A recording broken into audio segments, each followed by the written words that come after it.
একটা কথা যদি আপনি ভুল প্রমাণ করতে পারেন, গ্যারান্টি দিয়ে যাচ্ছি, চ্যালেঞ্জ দিয়ে যাচ্ছি, কোনোদিন আর কথা বলবো না।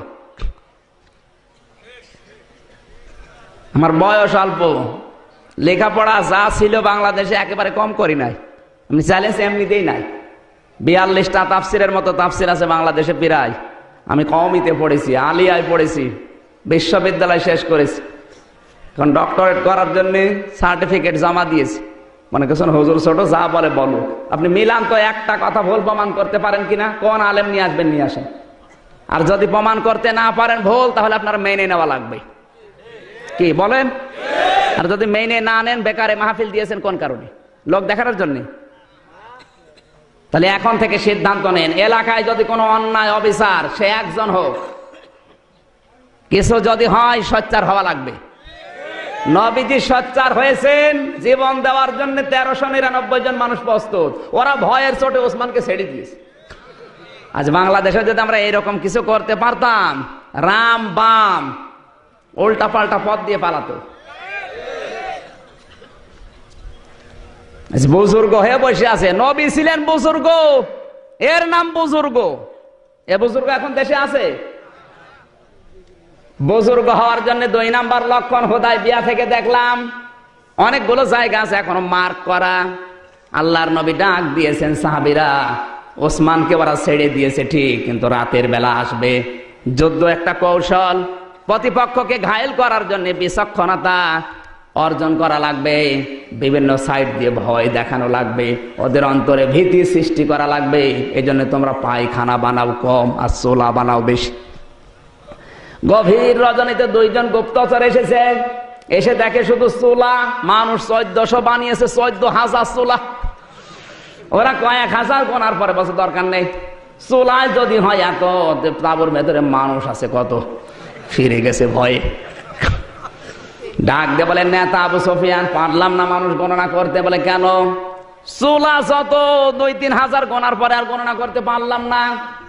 কি করা যায়? এবার যাও 2 জনকে, তোমাদের পাঠালাম মানুষ গুনতে, তোমরা চুলা গুনেছো। সকালবেলা এসে দেখে এক একটা পায়খানার সামনে প্রায় 150-200 মানুষ। নবীজি জানিয়েছিলেন মানুষ 14,000, পায়খানা বানাবো 14টা। ওরা এসে পায়খানার লাইন গুনতেছে, 2-3 লাইন গোনার পরে বছর দরকার নেই। পায়খানায় যদি এই মানুষের লাইন হয়, তো তাবুর ভেতরে কত! ভয়ে চটে গেছে, দৌড় দিয়ে চলে। আল্লাহর নবী কথাটা বললাম কেন? এই কান লাগান। নবীজির বিচক্ষণতা ছিল, নবী বুদ্ধিমান ছিলেন, আল্লাহর নবী দূরদর্শিতা ছিল, আল্লাহর নবী সমরবিদ ছিলেন। প্রতিপক্ষকে ঘায়েল করার জন্য বিভিন্ন কৌশল অবলম্বন করা লাগবে। আজ পৃথিবীর সব জায়গা রাম আর বামদের হাতে। এদেরকে ঘায়েল করার জন্য, এদেরকে দুর্বল করার জন্য কিছু আমাদের হাতে নেই। এই যে স্যাটেলাইট গুলো একটা আমাদের হাতে আছে, ওরা যেটা নিয়ে আমাদের চরিত্রগুলো ধ্বংস করে ফেলছে। আজ ফেসবুক যারা ব্যবহার করে, ইন্টারনেট যারা ব্যবহার করে, ইউটিউব, টিউবম্যাট, ভারত থেকে আসা ওই পিন আপ করা পত্রিকাগুলো, ভারতের 36টা চ্যানেল সহ সব কিছু ওদের হাতে। আর আমরা বলছি সব হারাম, আমরা আছি লা ইলাহা ইল্লাল্লাহ নিয়ে। আপনি যদি এই লা ইলাহা ইল্লাল্লাহটা প্রতিষ্ঠা করতে চান, প্রচার মাধ্যমগুলো দরকার আছে না নেই? আল্লাহর নবী যেদিন নবুয়ত পেয়েছিলেন, সাফা পাহাড় তো নিজের চোখে দেখলাম, বিশ্বনবী ওই পাহাড়ে উঠে লাল কাপড় উড়িয়ে দিলেন। তার মানে ওই সময়ের প্রযুক্তি, ওই সময়ের স্যাটেলাইট ছিল লাল কাপড়। কেউ বিপদে পড়লে লাল কাপড় উড়িয়ে দিত, মানুষ মনে করতো লোকটা বিপদে পড়েছে, সবাই আসতো। আল্লাহর নবী যদি ওই সময়ের প্রযুক্তি ব্যবহার করে কালেমার দাওয়াত দিতে পারে, আজও বাংলাদেশে পত্রিকার মাধ্যমে, ইউটিউবের মাধ্যমে, স্যাটেলাইটের মাধ্যমে, প্রযুক্তির মাধ্যমে কোরআনের দাওয়াত প্রচার করা ফরজ। আর উনি হারাম হারাম হারাম করতে করতে নিচেও হারাম হয়ে গেছে। কাবা শরীফের ইমাম আব্দুর রহমান সোদাইসির চাইতে কি আপনি বড় হুজুর? না না, কয়জন বললেন? বাকিগুলো তো খোঁজ খবর রাখেন না। তাই কাবার ইমাম শুধু ইমাম না, মক্কার উম্মুল কোরা বিশ্ববিদ্যালয়ের অধ্যাপক, মক্কার প্রশাসনের তিনি প্রধান বিচারপতির দায়িত্ব পালন করছেন। তার রায় অনুযায়ী মানুষের জীবন মরণের ফায়সালা হয়। তিনি রায় দেন বিচারপতি হিসাবে। তুমি শুধু ইমাম না, আজ 30 বছর কাবার ইমামতি করছে, আজ পর্যন্ত একটা লোকমা দিতে পারে না। তার পেছনে নামাজ পড়লে মনে হয় কোরআন শরীফ এখনই নাজিল হচ্ছে। আমি 8 বার পেয়েছিলাম তাকে, এইবার চেহারা দেখলে মনে হয় নূর ঝরছে। সেই লোকটা যখন বক্তব্য দেয় সেমিনারে, সিম্পোজিয়ামে, কাবা শরীফে যখন খুতবা দেয়, এই যে হজের খুতবা দিল এবার, ওটা ইউটিউবে, টিউবমেটে, ফেসবুকে, ইন্টারনেটে, সারা বিশ্বে 1 সেকেন্ডে ছড়িয়ে গেছে। উনি কি জানতেন না যে আমার চেহারা যদি ইন্টারনেটে দিয়ে দেয় পৃথিবীর মানুষ দেখলে আমার গোনা হবে? জানতেন না?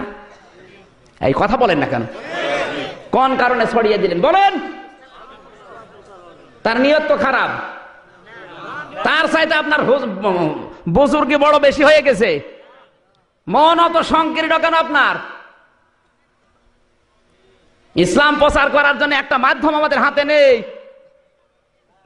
মানে বুজুর্গ হয়ে বসে আছে। নবী ছিলেন বুজুর্গ, নবীর কৌশল ছিল।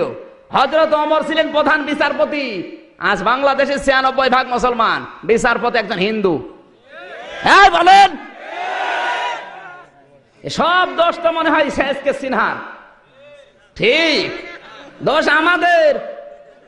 একটা যোগ্যতা নেই আমাদের। আজ এসকে সিনহা ঢাকা বিশ্ববিদ্যালয়ের ছাত্র, আপনি তো বারান্দায় যেতে পারবেন না। উনি ছেলেকে হুজুর বানিয়ে খেজুর বানিয়ে বসে আছে। কে বলেছে আপনার ছেলেকে হুজুর বানানো লাগবে? ওরা ইসলাম ধ্বংস করার জন্য যা ব্যবহার করছে, ওয়া'উদ্দু লাহুম মাসতাতা'তুম মিন কুওয়াতি ওয়া মিন রিবাতিল খায়ল, সূরা আনফাল 10 নম্বর পারা 3 নম্বর পৃষ্ঠা 13 নম্বর লাইনে 60 নম্বর আয়াতের প্রথম অংশে আছে। এই খায়েল মানে শুধু ঘোড়া না, খায়েল মানে ইন্টারনেট, খায়েল মানে ফেসবুক, খায়েল মানে ক্ষমতা, খায়েল মানে ডাক্তারি। যা ধরবেন আধুনিক তাফসীর যেগুলো বের হচ্ছে এগুলো পড়েন তো, পড়াশোনা তো করেন। ওর বাবা যা বলো তাই বিশ্বাস করে। খায়েলের ব্যাখ্যায় প্রায় 99টা অর্থ লিখেছে তাফসীরে। উনি সেই ঘোড়া নিয়ে পড়ে আছে। ঘোড়া এখন চলে, এখন চলছে ইন্টারনেট, এখন চলছে কম্পিউটার, এখন চলছে কামান, এখন চলছে অ্যাটম বোম। এইগুলো আজ হাতে নেওয়া দরকার। আজ একটা ডাক্তার আমাদের হাতে নেই, আছে ডাক্তার? সব ডাক্তার এখন রামমামদের ছেলে মেয়েরা, আর আমরা আঙ্গুল চুষছি। ছেলেকে হুজুর বানিয়ে একটা খেজুর মসজিদে বসিয়ে রেখেছি। কি হবে ও হুজুর দিয়ে? পৃথিবী পরিবর্তনের জন্য যে সমস্ত সিস্টেম গুলো হাতে নেওয়া লাগবে, শুধু দাড়ি মুখে নিয়ে জব্বা গায়ে দিয়ে পাগড়ি আতা মাথায় নিয়ে পীর হওয়ার নাম ইসলাম না। আপনার একটা যোগ্যতা নেই, কি দিয়ে চালাবেন দুনিয়া বলেন? বাংলাদেশের একটা ডিসি আমাদের হাতে নেই, একটা এসপি নেই, একটা ওসি নেই, একটা টিওনো নেই, একটা ডাক্তার নেই, একটা ইঞ্জিনিয়ার নেই, একটা বৈজ্ঞানিক নেই, একটা পাইলট নেই, কিচ্ছু নেই। উনি শুধু সুবহানাল্লাহ নিয়ে আসে। মায়েরও খেয়েছে সেরকম। নবীজি বদরের ময়দানে যাওয়ার সময় সাহাবীদেরকে বললেন, অস্ত্র নেই কার কার? বলছে হুজুর আমার। এদিকে আসো, খেজুর গাছের বাকল নিয়ে আসো। খেজুর গাছের বাকল হাতে ধরিয়ে বলছে এটা অস্ত্রের মতো কাজ হবে। ময়দানে যাওয়ার সময় খালি হাতে না, খেজুর গাছের বাকল নিয়ে হলে যাওয়া লাগবে। আর উনি ময়দানে গেছে তসবিহ নিয়ে। একটা কথা ভুল প্রমাণ করেন তো করেন, কোন কারণে আপনি তসবিহ নিয়ে আসবেন? ওরা কামান নিয়ে আসতেছে, ওরা অ্যাটম বোম নিয়ে আসছে, আর উনি তসবিহ নিয়ে সুবহানাল্লাহ পড়ছে। 60 করে ফেলবেন মেরে। এই নবী যাইতে আপনি বড় বুজুর্গ, নবী জানতেন না যে বদরের ময়দানে ওরা আসতেছে সাজগজ করে, আমরা একটু তসবিহ নিয়ে যাই? পারতেন না? কোন কারণে? অস্ত্র নেই, তারপরও বলে খেজুর গাছের বাকল নিয়ে আস। ইসলাম বলতে ইসলামের হর্ষায়ও বোঝে না। এখন যদি বলেন হুজুর আপনি বেশি বোঝেন, আমি বেশি না। ইসলাম নেওয়া লাগবে মক্কা মদিনা থেকে। আপনি নিজে ইসলাম বানাবেন, ওর নাম ইসলাম না। মক্কা মদিনায় রাসূল যা করেছেন ওইটাই ইসলাম, নাকি আপনি বেশি বোঝেন? ছেলেকে ডাক্তার বানাতে হবে। বগুড়ার লোকেরা কান খাড়া করে শোনেন, ইসলাম প্রতিষ্ঠা করার জন্য, প্রচার করার জন্য, প্রসার করার জন্য আপনার ছেলে যদি ডাক্তার হয়, ইঞ্জিনিয়ার হয়, বৈজ্ঞানিক হয়, ডিসি হয়, একটা ডিসি বানাতে যত টাকা খরচ হয়েছে আপনার 10 লাখ, 20 লাখ টাকা আল্লাহর রাস্তায় দান করা সওয়াব হবে।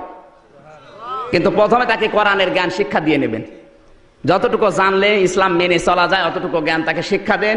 এরপর আপনি টিওনো বানান, ওসি বানান, এসপি বানান, ডাক্তার বানান, কোনো অসুবিধা নেই। আপনার নিয়ত থাকবে আমার ছেলে ডিসি হয়ে বগুড়া জেলায় ভালো ভালো কাজের আঞ্জাম দেবে।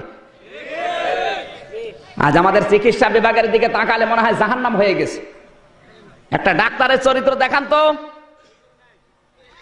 আল্লাহর পরে মানুষ যদি কাউকে বিশ্বাস করে সেটা হচ্ছে ডাক্তার। এই কথা বলছেন না কেন? কিন্তু এরা আজ কসাই কসাই কাদের হয়ে বসে আছে। আমার যতটুকু ধারণা বাংলাদেশ সম্পর্কে, এই দেশে যদি কাউকে ডাকাইতে ধরে তার বেঁচে থাকার সম্ভাবনা আছে, কিন্তু কাউকে যদি ডাকাইতে ধরে, ডাক্তার ধরে, ও নির্ঘাত মারা যাবে। ওই যে আমার গাড়ির ড্রাইভার, ওরে কয়েকদিন আগে ডাকাতে ধরেছিল ওই লালন শাহ মাজারের কাছে, লালন শাহ ব্রিজ। ডাকাতে ধরে যা পেয়েছে সব কেড়ে নিয়েছে, গেঞ্জি পর্যন্ত খুলে নিয়েছে। যাওয়ার সময় বলছে তোর কাছে ভাড়া আছে? বসে না। 200 টাকা দিয়ে বসে ভাড়া দিয়ে দিলাম, বাড়ি চলে যা। ড্রাইভার আমারে বলছে হুজুর ডাকাত হলেও ইমানদার ডাকাত, আমার ভাড়া দিয়ে দিল।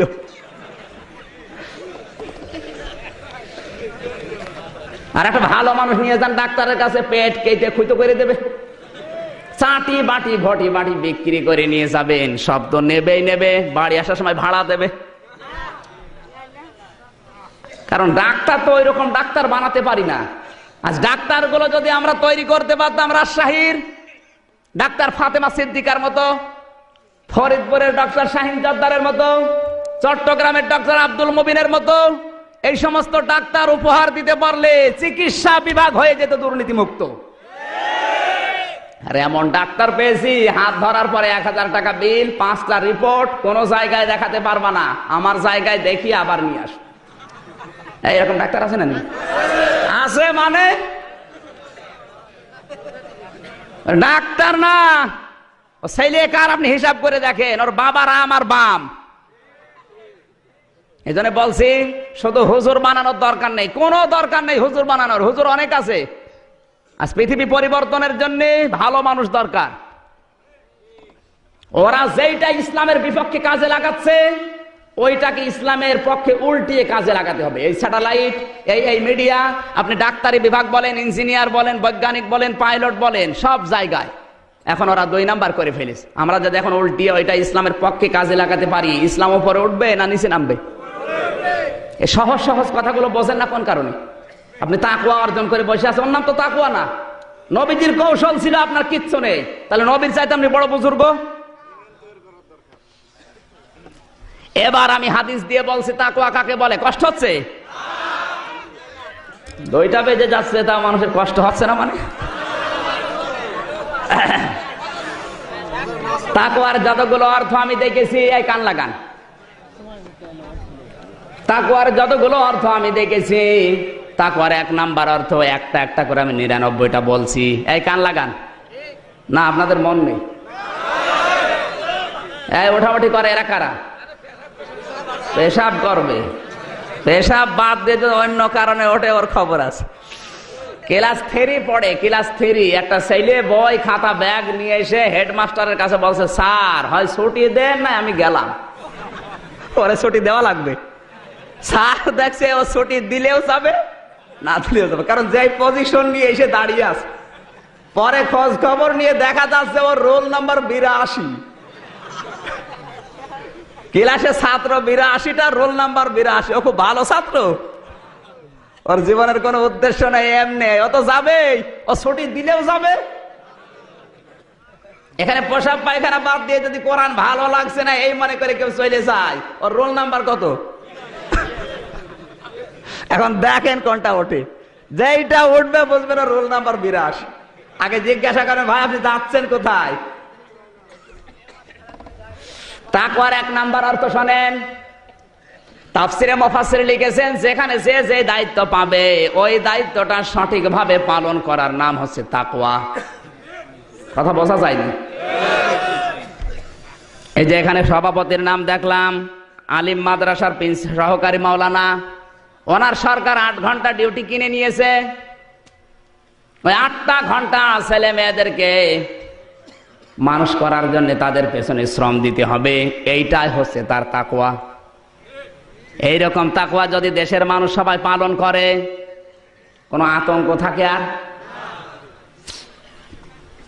এবার হাদিস শরীফ থেকে বলছি আমি, বিশ্বনবী মসজিদে নববীতে নামাজ পড়ে ঘুরে বসলেন, ফজরের নামাজের পরে বললেন, সাহাবীরা আমি একটা হাদিস তোমাদেরকে শোনাবো, কান লাগাও। সবাই কান পেতে আছে। বিশ্বনবী বলেন, বনি ইসরায়েলের 3 যুবক কোথাও রওনা হয়েছে, হঠাৎ বৃষ্টির কবল থেকে বাঁচার জন্য তারা এক পাহাড়ে আশ্রয় নিয়েছে। পাহাড়ের ভেতরে ঢোকার সঙ্গে সঙ্গে উপর থেকে একটা পাথর গড়তে গড়তে এসে পাথরের মুখ গেছে আটকিয়ে। 3 জন মিলে ঠেলা আরম্ভ করে, কিন্তু নড়ে না পাথর। শেষ পর্যন্ত ওরা সিদ্ধান্ত নিয়েই ফেলেছে, এখানে চেল্লা পাল্লা করলে কেউ আসবে না, কারণ মরুভূমি এলাকা। 100 কিলো 200 কিলো চলে যাবেন, কোনো বাড়ি ঘর নেই, শুধু পাথর, পাহাড় আর বালি আর মরুভূমি, কিচ্ছু নেই। আওয়াজ দিলে তো কেউ আসবে না, মারা ছাড়া উপায় নেই। বাধ্য হয়ে 3 জন নিজেদের জীবনের দিকে তাকিয়েছে। এই কান লাগান, এখানে একটা শিক্ষা আছে। আমি শুধু হাদিস বলি না, যেখানে যা বলি ওখান থেকে শিক্ষা বের করি। তারা 3 জন মিলে কিন্তু দোয়া করতে পারতেন, আল্লাহ তুমি আমার বাবার ওসিলায় মাফ করো, পারতেন না? পৃথিবীতে কারো ওসিলা নিয়ে দোয়া করা জায়েজ নেই। অনেকে আজ দোয়া করে, খাজা বাবার ওসিলায় মাফ করো। হাদিস শরীফের ভেতরে দেখেছি, কেউ যদি বিপদে পড়ে আরো যদি দোয়া করতে যায়, ওর জীবনের যেই কাজটা আল্লাহর ভয়ে হয়েছে, ওই কাজের ওসিলা দিয়ে দোয়া করা দরকার। আল্লাহ ওই কাজটা আমি তোমার ভয়ে করেছিলাম, মেহেরবানি করে বিপদ থেকে আমারে বাঁচাও। নবীজি বলেন, যদি এইভাবে দোয়া করে আশা করা যায় আল্লাহ ওর দোয়া কবুল করতেও পারে। প্রথম নাম্বার লোক দোয়া করছে, রব্বুল আলামিন তুমি জানো আমি একজন রাখাল ছিলাম, ছাগল চড়াতাম, বাড়িতে নিয়ে যাওয়ার পরে দেখি আমার স্ত্রী, আমার ছেলে মেয়ে ক্ষুধার্ত, দুধগুলো দহন করার পরে তাদেরকে দেব, কিন্তু না, হঠাৎ করে তোমার কথা আমার মনে পড়ে গেল, ওয়াকাদা রাব্বুকা আল্লা তা'বুদু ইল্লা ইয়্যাহু ওয়া বিল ওয়ালিদাইনি ইহসানা। আল্লাহ পাক বলেন, আমার ইবাদতের পরে পৃথিবীর মানুষের দায়িত্ব দিলাম মা আর বাবার খেদমত করা। হে আল্লাহ, তোমার এই কথা মানতে গিয়ে ওই দিন আমার স্ত্রীকে দুধ দেয়নি, আমার ছেলে মেয়েকে দুধ দেয়নি, দুধটা আমার মাকে দিয়েছি, যেহেতু তোমার আদেশ। এই কাজটা যদি তোমার ভয়ে করি, মেহেরবানি করে পাথরটা একটু সরিয়ে দাও। আল্লাহর নবী বলেন, শুধু দোয়া করতে দেরি, পাথরটা একটুখানি সরে যেতে দেরি হয়নি। শুধু সুবহানাল্লাহ বলার জন্য এখানে শিক্ষা আছে। বনি ইসরাইলের যুবক হাজার হাজার বছর আগে মায়ের খেদমত করে 3 জন মিলে যে পাথর নড়ানো যায় না, মায়ের হক আদায় করার কারণে যদি পাথর পর্যন্ত আল্লাহ নড়িয়ে দিতে পারে। আজ আমাদের জীবনে যাদের হতাশার পাহাড়, দুঃখের পাহাড়, অন্ধকারের পাহাড় জমা হয়ে আছে, এই পাথরগুলো যদি আমরা সরাতে চাই, মা বাবার খেদমতের বিকল্প কিচ্ছু না। এই পুরা কোরআন শরীফের ভেতরে যেখানে এই মা বাবার নাম, সেখানে আল্লাহ নিজে বলেন, আমি ব্যাখ্যা করে দিলাম। অন্য কোন মানুষের নাম দেখান তো যেখানে আল্লাহ নিজে ব্যাখ্যা দিয়েছেন। কোন মানুষের নাম নেই, শুধুমাত্র মা বাবার নাম যেখানে আল্লাহ দিয়েছেন, সঙ্গে সঙ্গে আমার আল্লাহ নিজের থেকে ব্যাখ্যা দিয়েছেন।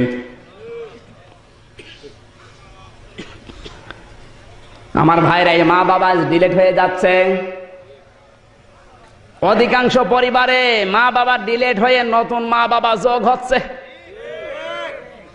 আমাদের আগের ব্যাচের এক ভাই, আমার রিলেটেড, এত গরিব, মা বাবা কষ্ট করে লেখাপড়া করিয়েছে, মাস্টার্স পরীক্ষা দেবে, কিন্তু তার ফি নেই। মা বাবা বাধ্য হয়ে রোজা রেখেছে 2 জন, যেহেতু রোজা রাখলে 2 বার খাবার খাওয়া লাগে, 1 বার খাওয়া লাগে না। একবারের খাবার বাঁচিয়ে ওই টাকা দিয়ে মানুষের কাছে হাত পেতে পেতে কিছু টাকা নিয়ে ওইটা নিয়ে পরীক্ষার ফি দিয়েছে মাস্টার্সে। মাস্টার্স পাস করার পরে ঢাকাতে একটা চাকরি পেয়েছে, পছন্দ করে বিয়ে করে ওখানেই থাকে। বউটা এমন, মা বাবার কথা শুনলে শুধু গরম দেয়, আসতে দেয় না। আমার মনে হয় এরকম মা বাবা এখন দুনিয়ায় নেই।